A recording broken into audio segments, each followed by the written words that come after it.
আমি অনুরোধ রাখবো এবং এই দোতলা ছাদ এবং এই দোতলা ছাদ এবং তিনতলা ছাদের জন্য যত টন আপনার 10 টন লাগবে, 5 টন লাগবে, 8 টন লাগবে, 10 টন লাগবে, আমি আমার বাবা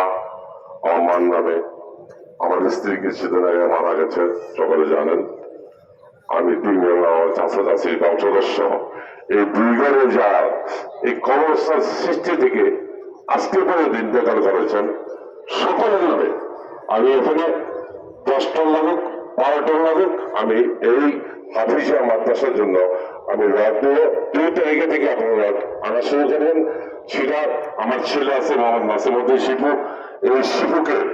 আমার মানিক ভাই আছেন, মানিক ভাই সহ সাথে থাকে আমার শিপুদের কমিটি যারা আছেন, মানিক ভাইয়ের সাথে আমার ছেলের সাথে যোগাযোগ করবেন। আপনারা কাজ যদি প্রয়োজন ধরেন 2 দিন 3 দিন পরে বলেন, কোনো অসুবিধা নেই। আপনারা এই আমার ছেলে এবং মানিক ভাই আছেন যারা এই দোতলা ছাদ এবং 3তলা ছাদের জোয়ার যা লাগে আমি আল্লাহকে আল্লাহ রাসূলকে খুশি করার জন্য, যেহেতু কোরআনকে খুশি করার জন্য আমি এই কবরস্থানে কবরবাসী হয়ে গেছে আমাদের তাদেরকে এই সকল আত্মার মাগফিরাতের জন্য আল্লাহ পাক রব্বুল আলামিন